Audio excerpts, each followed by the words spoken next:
नमस्कार। स्वागत है आप सभी का फिर से एक बार जैसलमेर ट्रिप के इस पार्ट 2 में, जिसमें अब हम जाएंगे लोंगेवाला की तरफ। लोंगेवाला के बारे में जैसा कि आप सभी जानते हैं, 1971 की लड़ाई का मेन बैटल ग्राउंड यही था, पश्चिमी क्षेत्र पर। भारत और पाकिस्तान के मध्य यहाँ पर एक भयंकर लड़ाई लड़ी गई थी दोनों सेनाओं के बीच में। इसी लड़ाई के ऊपर आपने एक फ़िल्म भी देखी होगी, बॉर्डर फिल्म बनी हुई है, जो कि बहुत ही ज़बरदस्त हिट रही थी। तो उसी युद्ध से संबंधित एक म्यूज़ियम कहें, एक म्यूज़ियम यहाँ पर है, एक पार्क यहाँ पर है, और युद्ध की निशानियाँ और किस तरह से युद्ध लड़ा गया उसी से संबंधित ये म्यूज़ियम है। एक पोस्ट भी है बीएसएफ की, और भारतीय सेना भी यहाँ पर अपनी डिप्लॉयमेंट रखती है लोंगेवाला में। तो चलिए आपको ले चलते हैं लोंगेवाला के इस म्यूज़ियम पर। एक म्यूजियम है, एक थिएटर है और साथ में बार मौजूद है। आउटडोर में आप कहीं भी देख सकते हैं। ठीक है, ये वो जगह है जहाँ से 1971 में लड़ाई हुई थी, वो करेक्ट जगह ही है। ठीक है, पहले आप म्यूजियम देखोगे, ठीक है, उसके बाद एक ग्रुप को कोशिश करूँगा कि बंदे पिक्चर में ज़्यादा से ज़्यादा बताऊँ। एक बार में पिक्चर दिखाऊँगा, अगर सिविलियन साथ में हो गए तो 2 बार में दिखाऊँगा। ठीक है, उसके बाद आप म्यूजियम भी देखते रहना, साथ में पिक्चर भी देखते रहना। उसके बाद फिर आप ग्रुप बना के बाहर मेमोरियल देख लेना। आउटडोर में आप टैंक वगैरह जो फूटे पड़े हैं, जो भी है चीज़ें देखना चाहते हो, गर्मी में देखना चाहते हो देख लो, अगर नहीं गर्मी में नहीं देखना तो नहीं, वो आप तो 2 चीज़ें देख सकते हो इधर। ठीक है, अंदर जाके फ़ोटो खींच लेना, पढ़ भी लेना। लिखा हुआ पूरा इंग्लिश में भी लिखा है, हिंदी में लिखा है, आप पूरा पढ़ सकते हो, पढ़ लेना। पर वो ऐसे नहीं है कि उधर हथियार अम्यूनिशन पड़ा है भाई तोड़ दूँ किसी चीज़ को, राइफल को खींच के मैं कंधे पर रख के फोटो खिंचाऊंगा, ऐसे मत करना। सब रियल चीज़ें हैं, फेक नहीं है, भी बना के रखा हुआ। ठीक है, तोड़ना फोड़ना नहीं है, कुछ नहीं करना, ओनली देखना और पढ़ना है, टच नहीं करना बेटा। हाँ, बात लिखा भी हुआ है, और पढ़ना और साथ में फोटो खींच लेना यादगिरी के लिए, वो बात अलग है। ठीक है, फिर फोटो भी नहीं खींचने दूंगा अगर तोड़ फोड़ करूँगा। ठीक है, ठीक है, समझिए। ठीक है, फोटो खींच लेना, पढ़ लेना।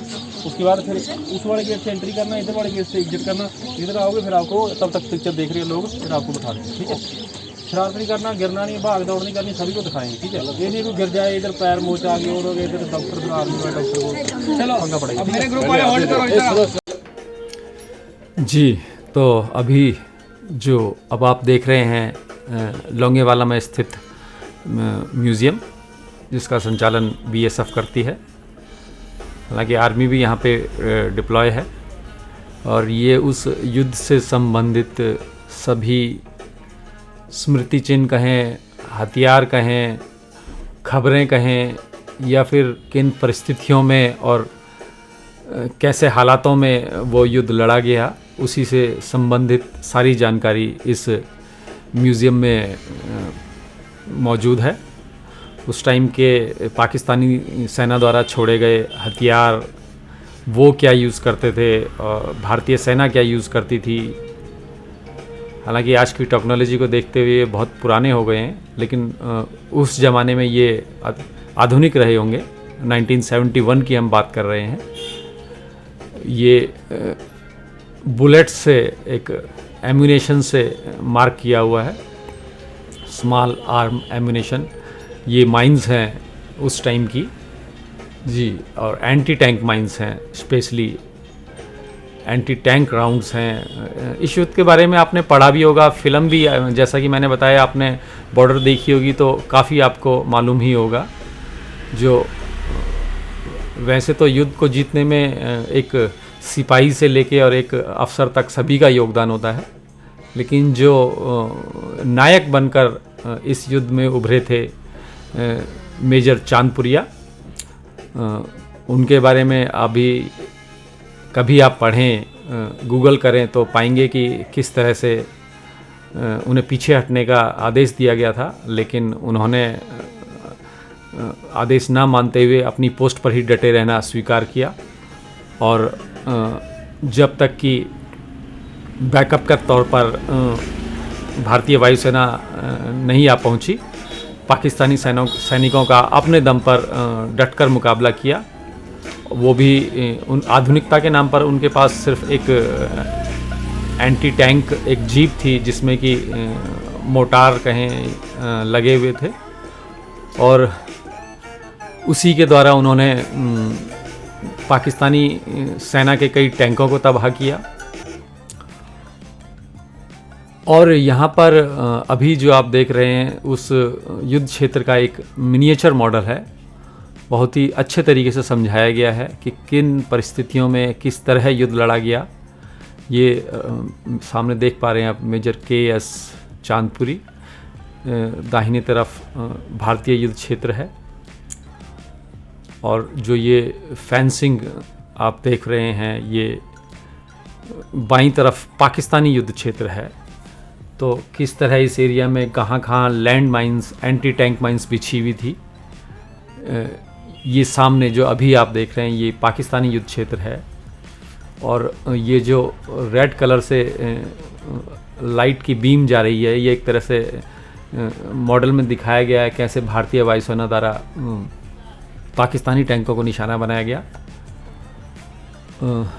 उसी को प्रदर्शित करता ये किस एक मॉडल किस तरफ से कौन सी बटालियन लड़ी थी। यहाँ पर कुमाऊं रेजिमेंट भारतीय सेना की तरफ से कुमाऊं रेजिमेंट ने प्रतिनिधित्व किया था। ये चूँकि आप देख रहे हैं भारतीय वायुसेना का जहाज़ है जो कि मिसाइल दाग रहा है एक पाकिस्तानी टैंक के ऊपर। ये लाइट की बीम दर्शाती हुई कि किस तरह से जहाज़ द्वारा छोड़ी गई मिसाइल से टैंक तबाह हुआ। ये अभी आप पाकिस्तानी युद्ध क्षेत्र देख रहे हैं, और बीच में जो एक गोल आकृति आप देख पा रहे हैं वो है ज़ीरो लाइन जिसे कहें। ये भारतीय सेना की स्थिति कहाँ पर क्या मौजूद था और किस अधिकारी की उपस्थिति थी। Bunker, communication trench, major KS Chandpuri कहाँ उपस्थित थे, कहाँ टैंक माइंस लगी हुई थी, कहाँ माइन फील्ड्स एरिया था।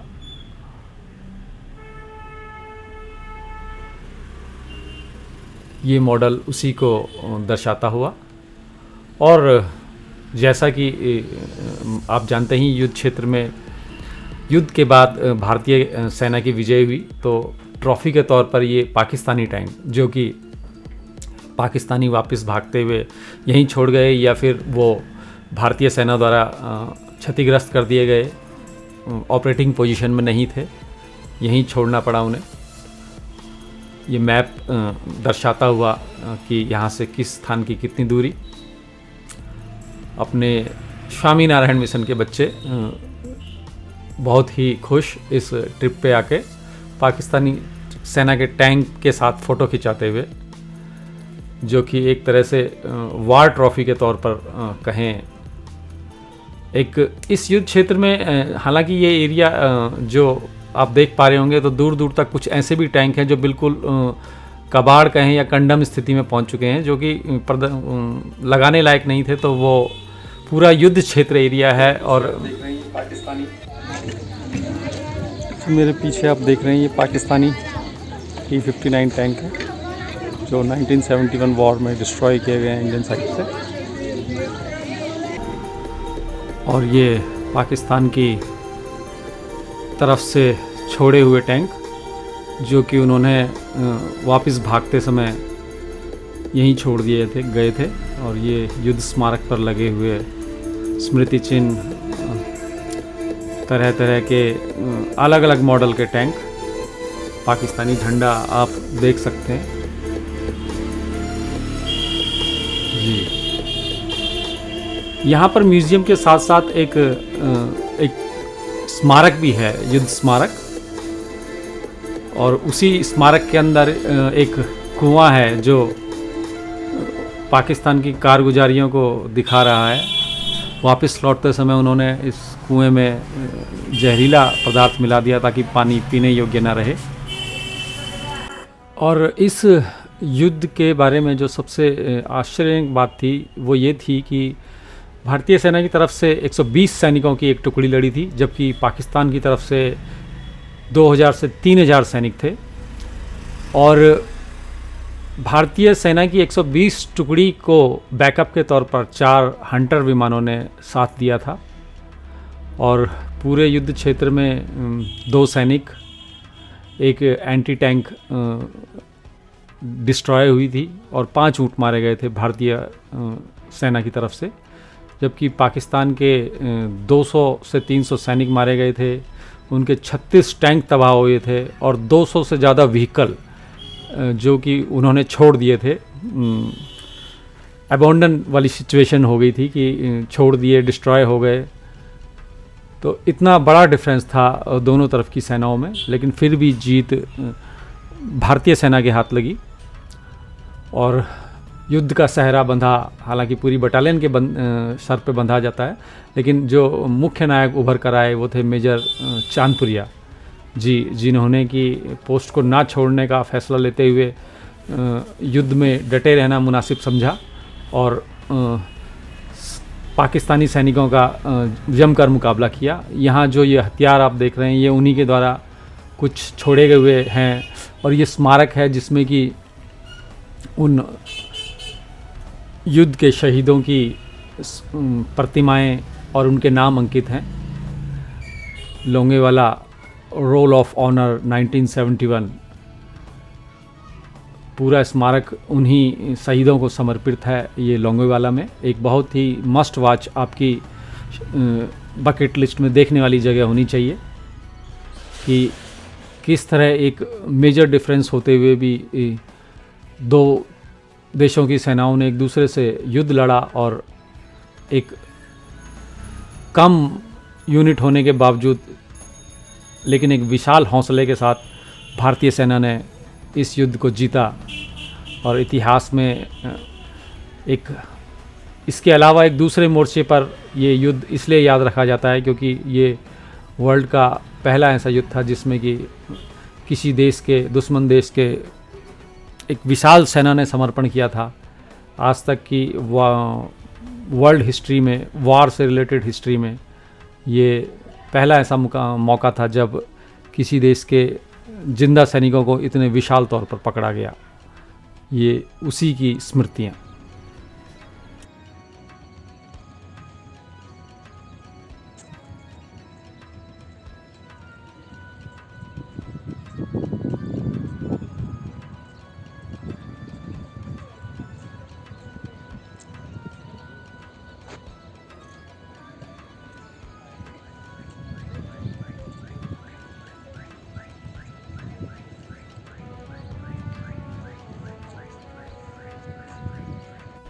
और एक दिलचस्प चीज़ यहाँ पर देखने को मिली है, भारत का आखिरी कैफ़े। चूँकि अभी 15 दिन पहले ही मैं भारत की अंतिम चाय की दुकान पर माणा में स्थित था और 15 दिनों बाद मैं अब भारत के अंतिम कैफ़े पर स्थित हूँ। बड़ा कमाल का सफ़र रहा ये, माणा से और जैसलमेर के इस मरुस्थल प्रदेश में लोंगोवाला स्थित भारत का आखिरी चाय कैफ़े। और लोंगेवाला से निकलकर अब हम चल पड़े हैं वापस अपने camp, welcome desert safari camp की तरफ। समय है दोपहर के 2 बजे का और चूँकि हमारा लंच हमारे रिजॉर्ट्स में ही है तो हमारी आइटनरी के मुताबिक अब हम वहाँ लंच करेंगे और लंच के बाद हमारा शाम का जो प्रोग्राम है वो होगा, जिसके लिए ये नाम मशहूर है या पड़ा है, सम सैंड ड्यून्स। जी, आप सम में आए, सैंड ड्यून्स में गए और कैमल सफारी आपने नहीं की तो एक तरह से इस ट्रिप को अधूरा ही माना जाएगा। ट्रेडिशनल आपको फॉलो करना पड़ेगा। हालांकि अब चूँकि ऊँट एक पुराना कहें या रेगिस्तानी जहाज़ कहें, उससे बेहतर चीज़ें जीप सफारी और एटीवी सफारी यहाँ आ चुकी हैं। तो कैमल सफारी एक ओल्ड ट्रेडिशनल हो चुका है। हम चल रहे हैं वापस अपने कैंप की तरफ। और जैसा कि आपको पहले बताया, रोड कंडीशन वाकई में बहुत ही बेहतरीन। लोंगेवाला से जो कि बोर्ड पे आपने देखा होगा डिस्टेंस जैसलमेर का 148 किलोमीटर है। और बीच में ही कहीं अभी हमें सम जाना है, अभी हम जैसलमेर नहीं जा रहे हैं सिटी में। हमारा आज का स्टे यहीं कैंप में होगा और कल हमारा जैसलमेर का ट्रिप है। तो अभी हम चल रहे हैं लंच के लिए। और चूँकि मेरा मकसद ये रहता है कि एक वीडियो आपको 20 से 25 मिनट की से अधिक ना मिले, तो इस भाग का अंत करने का समय आ गया है। जैसलमेर की इस ट्रिप में के भाग 2 में जिसमें हमने आपको लोंगेवाला दिखाया, इसे यहीं समाप्त करते हैं और बढ़ते हैं अपने तीसरे भाग की तरफ, जिसमें हम आपको सम सैंड ड्यून ले चलेंगे। तो धन्यवाद, देखते रहिए और बने रहिए जैसलमेर के इस ट्रिप पर मेरे साथ।